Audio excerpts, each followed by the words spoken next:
Jesus cura, Jesus liberta e Jesus batiza com o Espírito Santo.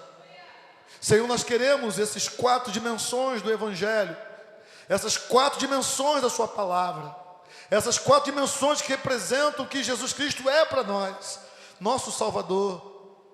Jesus é o nosso médico dos médicos, Jesus é o nosso libertador, Jesus é o nosso abençoador, porque Ele nos deu o Espírito Santo, Ele nos deu o Paráclito, o nosso advogado, o outro Consolador, o Espírito Santo de Deus. Assim, Pai, que nessa noite, nesse lugar, Senhor, fique pequeno, Senhor, fique pequeno para a Tua glória aqui nesse lugar, fique pequeno para a Tua presença aqui nesse lugar, fique pequeno, Pai amado, pela presença dos anjos aqui nesse lugar. Senhor Jesus, que a Tua glória venha inundar esse ambiente, que meus irmãos tenham seus olhos abertos para ver a glória do Senhor aqui, que o Senhor possa fazer coisas extraordinárias no nosso meio, Senhor, que o Senhor possa mudar o nosso testemunho, que o Senhor possa mudar a nossa percepção do que é a vida cristã, do que é ter Jesus no coração. Senhor, faça algo novo, algo diferente, algo especial em nossas vidas.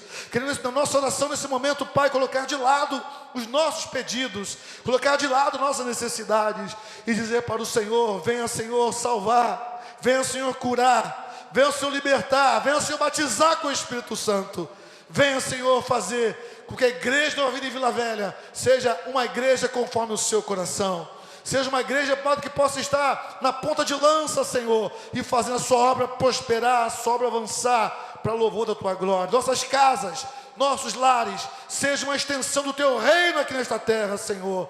Que nossas famílias, nossos filhos, irmãos, marido, esposa, pais, aqueles que residem conosco, Senhor, possam ser servos e servas do Deus vivo, do Deus Todo-Poderoso, que todos conheçam Jesus como Senhor e Salvador, através da Tua igreja, através de nós, que todos conheçam Jesus como aquele que cura através de nós, que todos conheçam Jesus, aquele que liberta através de nós, que todos conheçam o Jesus que derramou o Espírito Santo através de nós. Em nome do Senhor, perdoa os nossos pecados, lava-nos, santifica-nos, para que possamos estar na Tua santa presença.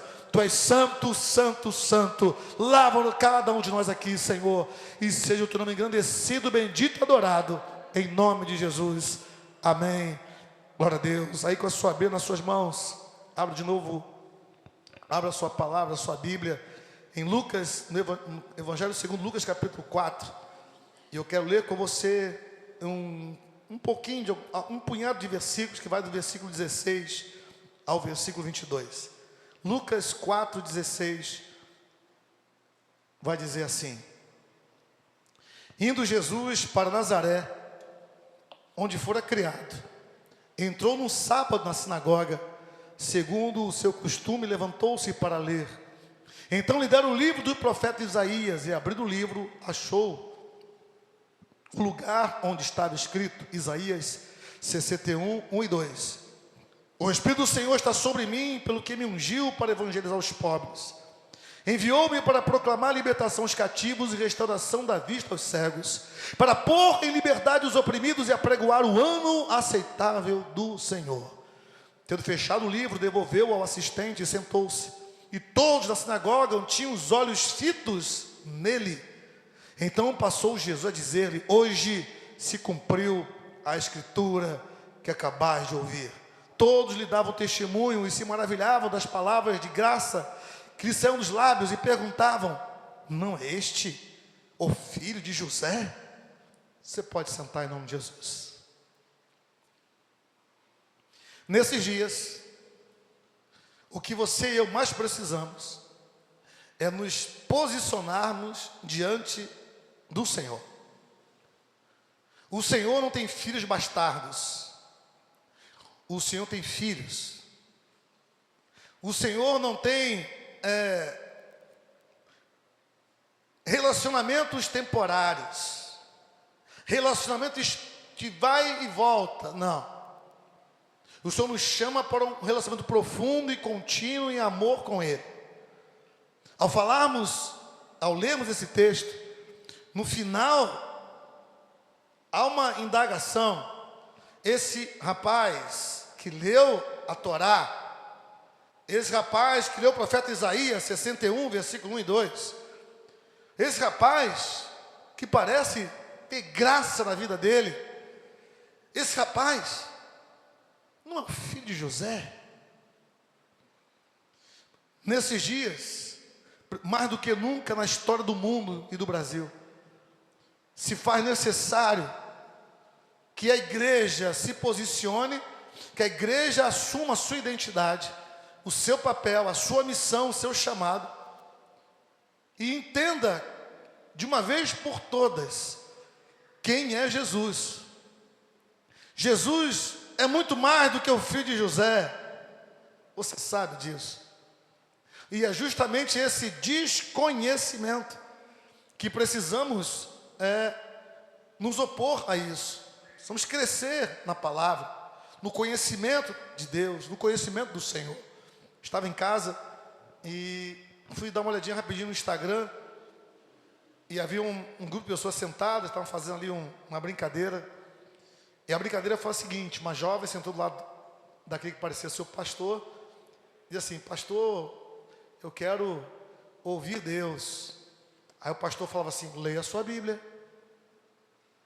Não, pastor, eu quero que Deus fale comigo. Leia a sua Bíblia em voz alta. É exatamente isso. Não tem atalhos para ouvir a voz de Deus que não seja por meio da sua palavra. Não existe atalhos. Nós vemos tempo em que as pessoas querem tudo para ontem, uma emergência, não tem paciência, não sabe esperar, e assim querem um evangelho instantâneo, né? Bota uma água quente, um pozinho dentro e o evangelho acontece. O evangelho não funciona assim, não é assim. O evangelho do Senhor Jesus exige comunhão com o Senhor, exige uma mudança de atitude, uma mudança de comportamento, uma mudança de caráter, à luz da sua palavra. E é nesse contexto, irmãos, que eu quero ministrar ao seu coração aqui nessa noite, e dizer a você que Jesus Cristo veio para libertar os cativos. Jesus Cristo veio para uma quádrupla missão. Ele veio para libertar, para curar, para salvar e batizar com o Espírito Santo. Eu vou mandar fazer uma placa, irmãos. Vou colocar bem aqui na frente, desse tamanho. Fundo vermelho, letra branca, e uma outra do fundo branco e letras vermelhas. Escrito: Jesus salva, Jesus cura, Jesus liberta, Jesus batiza com o Espírito Santo. Eu estava conversando com um pastor, amigo nosso, dizendo para ele: pastor, nesses dias, mais do que nunca, precisamos pregar o óbvio. Precisamos pregar a simplicidade do Evangelho. Parece que as pessoas complicaram o Evangelho ou simplificaram demais o Evangelho e não vivem a realidade do Evangelho que Jesus trouxe a esse mundo. A palavra de Deus, ela é rica, ela é poderosa, ela é tremenda, mas nós vivemos à margem da sua palavra, à margem daquilo que Deus realiza e pode fazer. Quando falamos que Jesus cura, é porque Ele cura. Não há doenças que Deus não possa curar, não há enfermidade que Deus não possa remover. Câncer e qualquer outra doença que você possa imaginar. Não há doença. Nós passamos pela Covid-19 e era notório a falta de crença em um Jesus que cura. As pessoas não saíam de casa com medo de morrer, de pegar a doença. As pessoas não se tocavam, as pessoas não iam ao mercado com medo de morrer. E quantos cristãos se acovardaram? Quantos de nós atemorizaram o coração de pegar aquela doença e ir para o hospital ser entubado e morrer? Quantos de nós passou por isso? Mas Jesus cura. Jesus cura. Jesus liberta. Quantas pessoas você conhece que estão presas a um vício? Drogas, cigarro, bebida, álcool, jogos, viciado em betes, viciado em loteria esportiva, viciado em jogo do bicho. Quantas pessoas você conhece? Viciado em pecados, não consegue deixar de cometer aquele pecado, não consegue abandonar pornografia, não consegue abandonar outros pecados, vícios. Jesus liberta. Jesus liberta. Jesus salva. Jesus salva qualquer um que se volte para Ele. Não há coração mais empedernido, mais cheio de pecados que Jesus não possa salvar. Não há coração mais incrédulo, ateu, que Jesus não possa transformar. Jesus, Ele batiza com o Espírito Santo. Irmãos, estou pregando o Evangelho. Vou sair da Bíblia. Que era pregado em 1907. O que eu estou falando para você é exatamente mensagens que eram pregadas em 1907. Esse Evangelho simples, de um Jesus que cura, liberta, salva e batiza com o Espírito Santo. A igreja começou a caminhar naquele século com essas 4 dimensões do Evangelho. Foi o século que a igreja mais cresceu no mundo, em que a igreja mais manifestou o poder de Deus. Mas o diabo, o enganador, o mentiroso, o tentador, ele se intrometeu nisso. E parte da igreja do Senhor acreditava que as curas, por exemplo, era só no tempo de Jesus, no tempo dos apóstolos.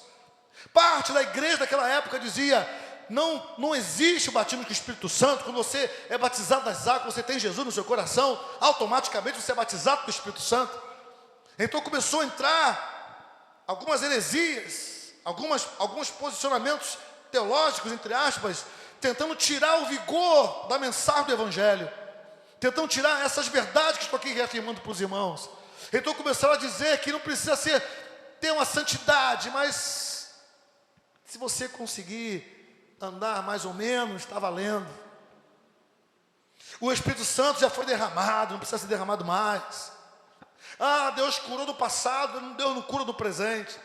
E nós vivemos dias de novo assim, em que as pessoas voltaram a não crer nisso, a não crer num Deus que cura, a não crer num Deus que liberta, a não crer num Deus que salva, a não crer num Deus que coloca a presença dele dentro de nós, que é o Espírito Santo. E precisamos voltar a pregar isso. Precisamos voltar a retomar a pregação desse Evangelho. E nessa pregação do século passado, um grupo de missionários saiu de alguns lugares do mundo e foi levando essa mensagem, chegaram no Brasil, pregaram no Brasil essa mensagem, e surge a Assembleia de Deus. Surge a Igreja de Nova Vida, por exemplo, surgiu com essa mensagem. Surge a Igreja do Evangelho Quadrangular e tantas outras igrejas surgem com essa mensagem simples, mas verdadeira do Evangelho. Jesus, ele andou pela cidade, Jesus pregou o Evangelho do reino. Arrependemos porque está próximo o reino dos céus. Essa mensagem precisa ser retomada, a sua pregação, o seu ensino. Essa mensagem é a mensagem que o Espírito Santo quer que chegue às pessoas, que o Espírito Santo quer que chegue em você e em mim, que nós sejamos anunciador dessa mensagem. E nessa noite eu quero falar com os irmãos desse Jesus que liberta os cativos. Eu quero ver com você uma cronologia. Se você virar aí a sua Bíblia no capítulo de número 3 em diante, de Lucas, eu quero rapidamente fazer uma cronologia para nos situar na história. Para a gente conhecer Jesus, nós precisamos nos situar na história para entender como Jesus surge, como Jesus age, por onde Jesus passou, o que Jesus fez, para poder dizer para os irmãos que esse mesmo Jesus que fez lá atrás é o mesmo Jesus que faz hoje. O mesmo Jesus que agiu lá atrás é o mesmo Jesus que age hoje. O mesmo Jesus que agiu lá em 1907 é o mesmo Jesus que age em 2024, 25, 26, 27, 28 em diante. Jesus não mudou. Vivemos num mundo tenebroso, um mundo hostil à mensagem do Evangelho, um mundo hostil à igreja, um mundo hostil à palavra de Deus. Essa palavra que está aí em suas mãos, ela é combatida, ela é atacada o tempo todo. E o diabo sabe que se nós abraçarmos aquilo que nós somos em Cristo, se nós nos posicionarmos no Senhor, aquele grande movimento que houve no século passado se repetirá no novo século. Se no século passado não havia condições tecnológicas, as condições eram complicadas, houveram 2 guerras mundiais, o Evangelho se espalhou pelo mundo como um pavio de pólvora. Imagine nesse século, se a igreja abraçar esse Evangelho, se a igreja pregar esse Evangelho, se a igreja viver esse Evangelho, que revoluções irão acontecer nesse século através da igreja. Eu fico sonhando com isso, eu fico imaginando tudo isso.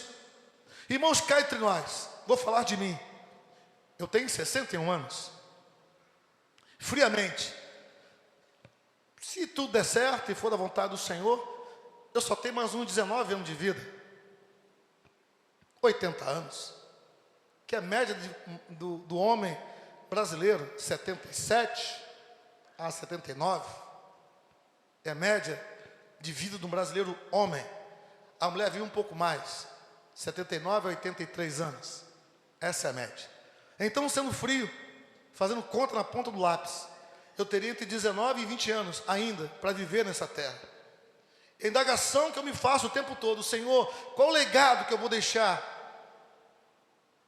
Qual vai ser a marca que através de mim o Senhor vai deixar nesse mundo que vivemos? Qual a herança espiritual que eu vou deixar para os que vão vir atrás de mim? Os que virão. Como poderei deixar um exemplo a ser seguido? Porque eu sigo o Senhor e eu quero que as pessoas sigam o Senhor, então eu quero me colocar como exemplo também para que elas possam ver que é possível seguir o Senhor. Faça suas contas aí. Eu sei quanto tempo me resta. E você deveria fazer essas contas para pensar o que você está fazendo com a sua vida. O que você tem investido o seu tempo, suas energias. E se você começar a pensar desse jeito, você vai ver que certas guerras, certas lutas que você tem travado, você só está perdendo o seu tempo. Só está adiando aquilo que Deus quer fazer na sua vida. Só está atrapalhando a obra do Espírito Santo. Você só está atrapalhando aquilo que Deus quer fazer em você. E quando a gente olha para a palavra do Senhor, vê que no coração de Deus há uma urgência. Olha só, capítulo 3 de Lucas. O finalzinho do capítulo vai nos contar que Jesus foi batizado, versículo 21, por João Batista. Jesus vai até onde João Batista estava batizando, no Rio Jordão, e vai lá e se batiza, e lá uma voz fala com ele: esse é meu filho amado em quem me comprazo. Então há uma identidade formada. Uma voz do céu diz: você que está na água aí, sendo batizado por João Batista, você é filho amado, Jesus. Você é filho de Deus, Jesus. A Bíblia continua. No capítulo 4, o Espírito Santo vai levar Jesus para o deserto para ser tentado. 40 dias passou no deserto. E no final dos 40 dias aparece Satanás.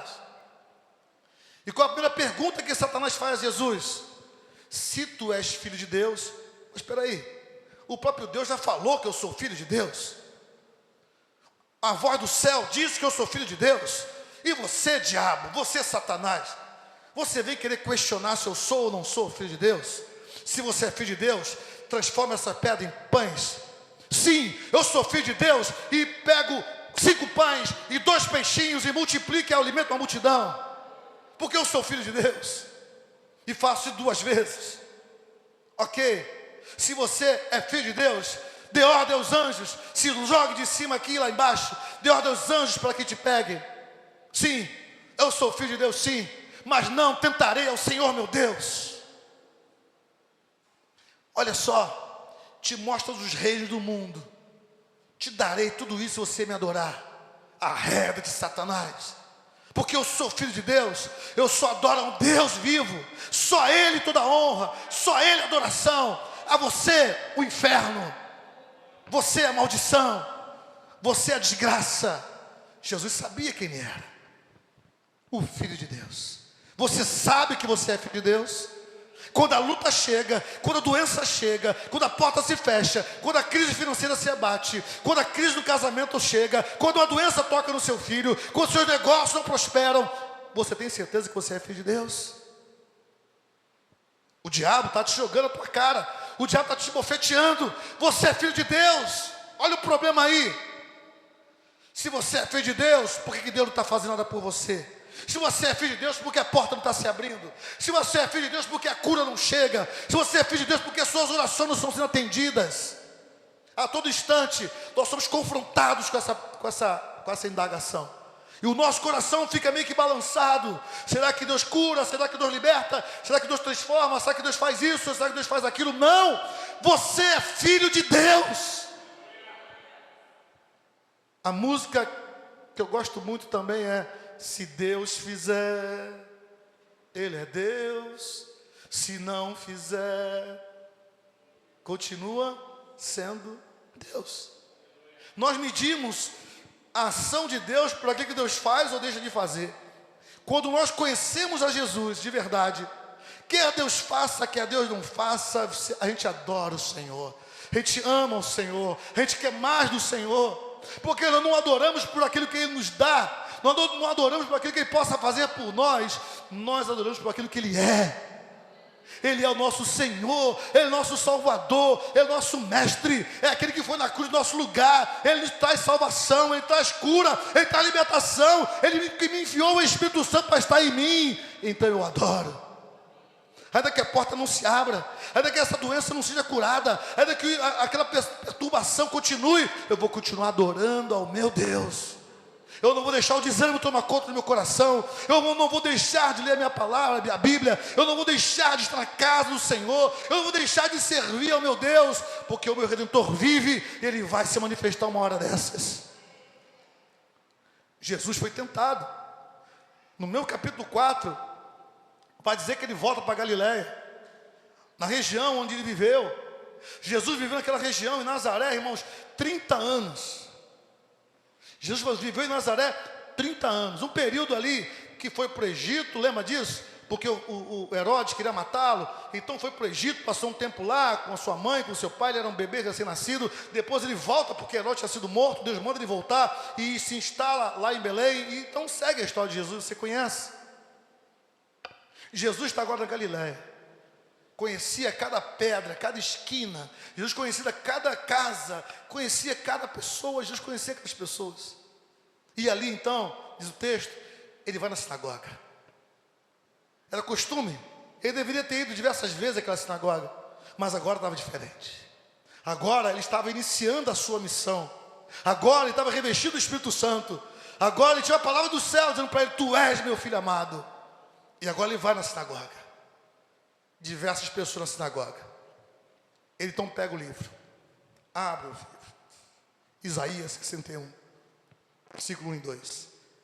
O Espírito do Senhor está sobre mim, sim, porque o Espírito do Senhor foi derramado sobre Ele no dia do batismo. Pelo que me ungiu, Ele me deu a missão, me deu poder, me deu graça para evangelizar os pobres. Enviou-me a proclamar libertação aos cativos e restauração da vista aos cegos, para pôr liberdade aos oprimidos e apregoar o ano aceitável do Senhor. O ano aceitável do Senhor ainda não vai acontecer, ele já aconteceu.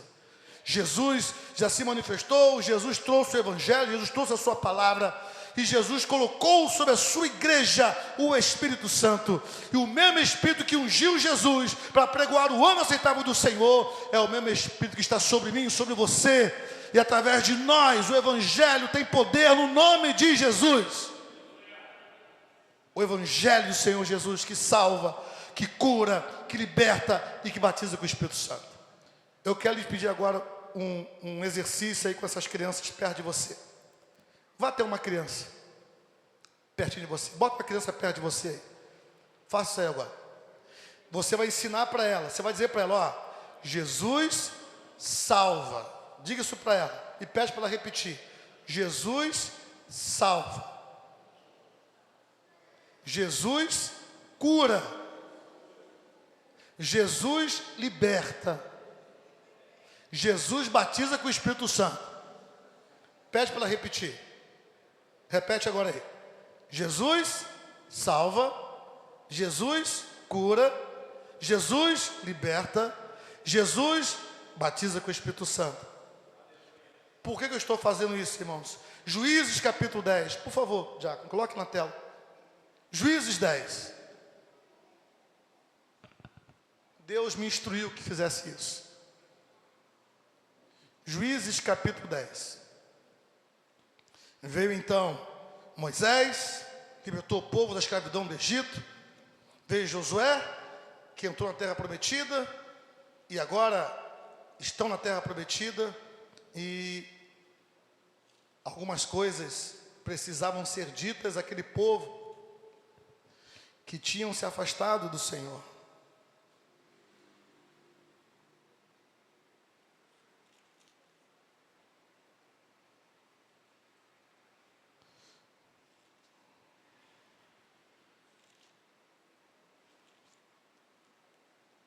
Perdão, Juízes 2. É 2:10. Eu ia ler 10, 2. Juízes 2, versículo 10. Só para a gente ler aqui na tela. Aqui. Juízes 2, versículo 10. Ó, Josué morreu. Então começa essa geração a andar na terra prometida. A se relacionar naquela terra prometida. Né? A terra que manava leite e mel. A terra da promessa. Canaã, terra da promessa. Mas, olha o que acontece. O texto vai dizer: foi também congregada os seus pais, toda aquela geração.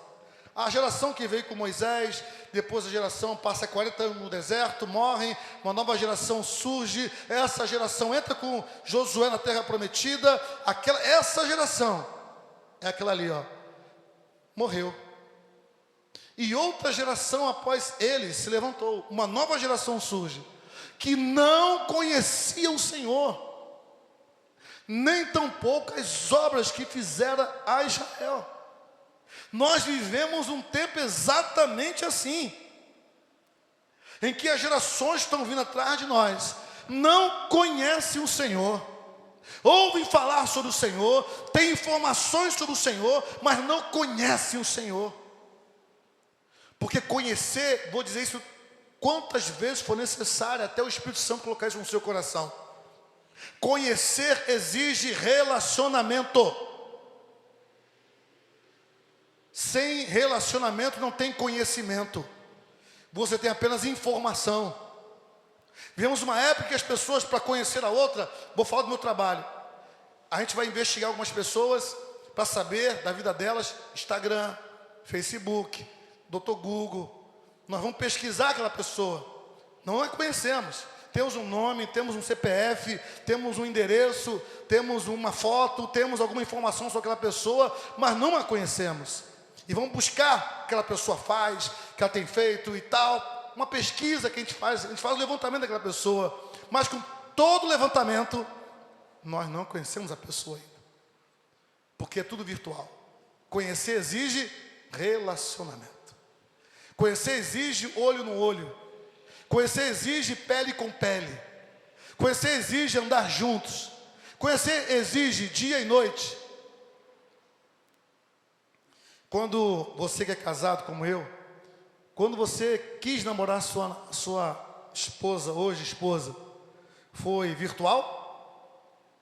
Foi pelo telefone? Por cartinha? Naquela época, né? Sei lá. Fumaça? Eu não sei quando.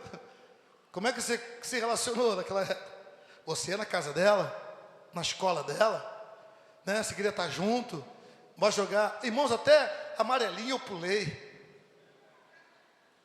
Sabe quem gosta do elástico? Até quem gosta do elástico eu aprendi a fazer, né? Jogar tênis, jogar vôlei, que eu queria conhecer, eu queria estar junto, queria estar perto. Como é que eu vou conhecer a pessoa longe dela? Eu interessado nela, ela é interessada em mim, mas mulher esconde, né?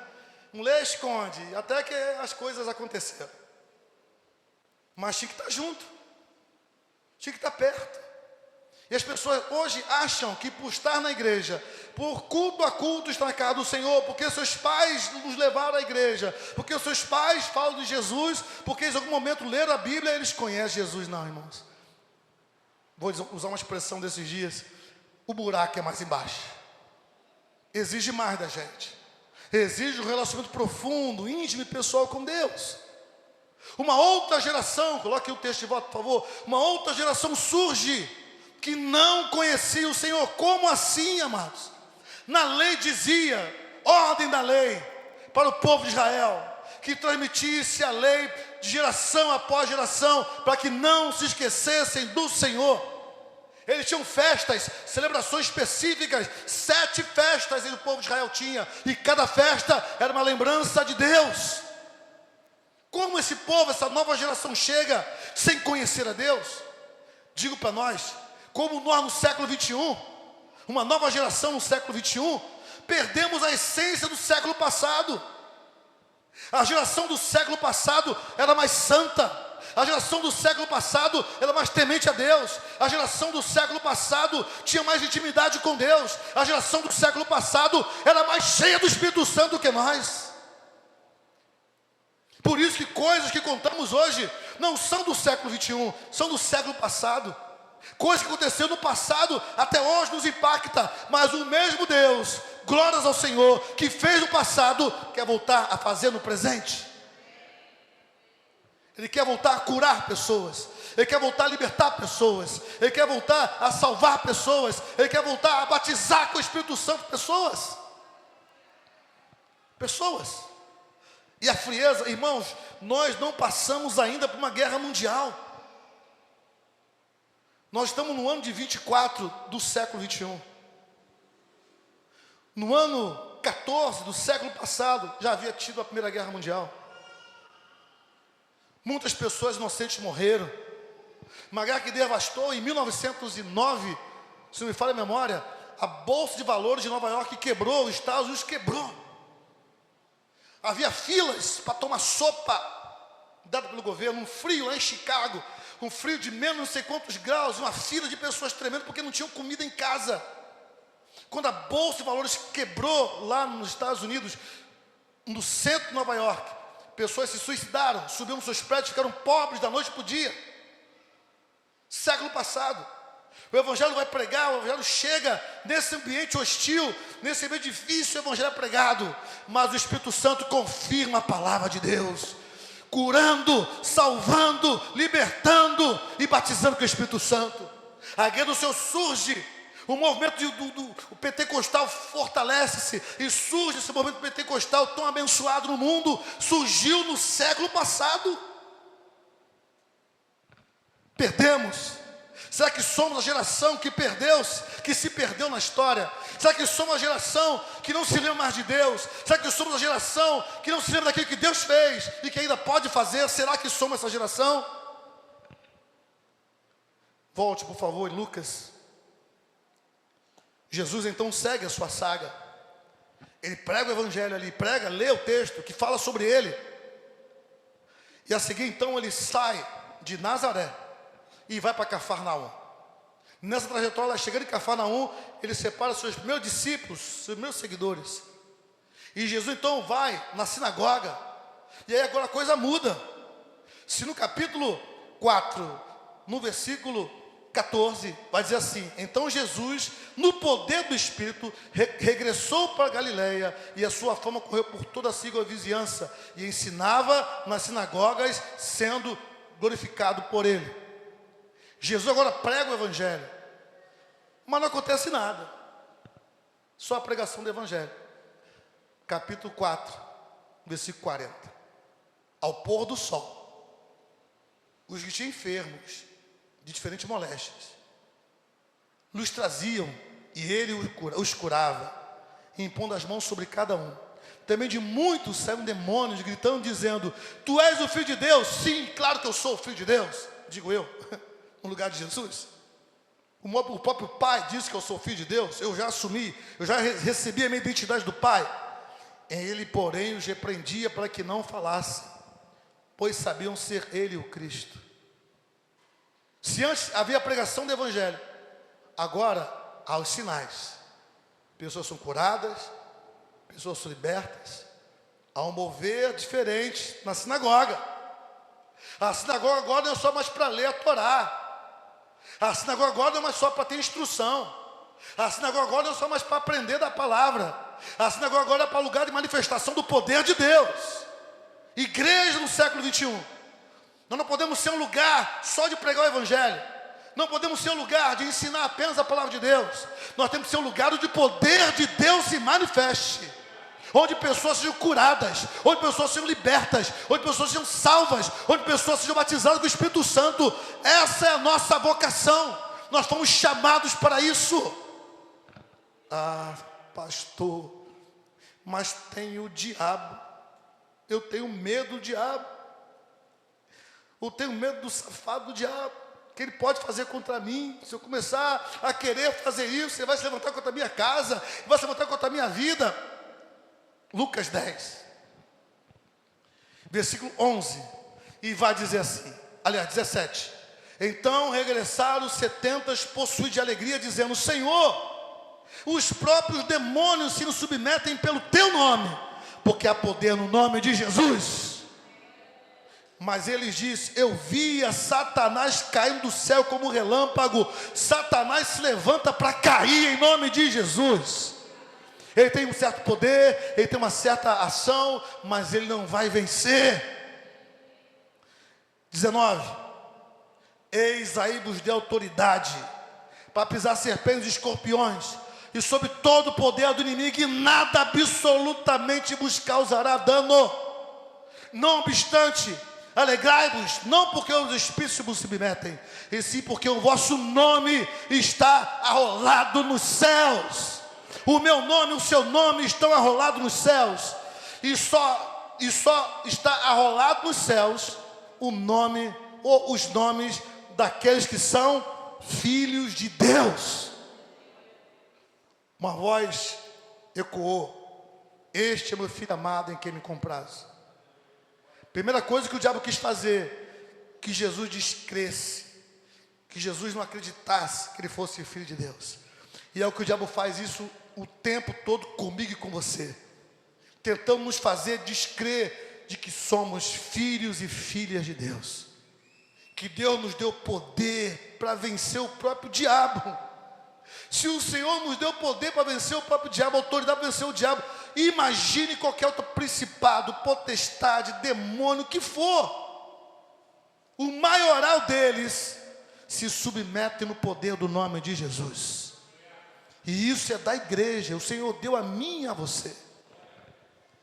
Ele veio para libertar os cativos. Como? Através de mim, através de você. Ele veio para curar os enfermos. Como? Através de mim, através de você.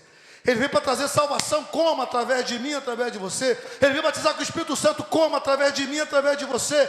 O próprio Deus está presente aqui nesse lugar, para que através de mim e de você o poder dele se manifeste. Vidas sejam salvas, curadas, libertas, transformadas. Você vem aqui e recebe instrução, mas você precisa praticar a palavra de Deus. Você precisa, na sua casa, impor as mãos sobre os enfermos que estão na sua casa e decretar a cura no nome de Jesus. Você precisa impor as mãos sobre as pessoas que você percebe que estão oprimidas, estão sob o domínio das trevas, estão com algum vício, precisam de libertação. Você tem a palavra do poder do nome de Jesus em você. Você é um filho de Deus. Use essa autoridade. Diga: demônio, até aqui você agia, daqui para frente acabou para você, em nome de Jesus. Você pode sair da minha casa, você pode sair da vida dessa pessoa, no nome de Jesus, exercer a autoridade que o Senhor já nos deu.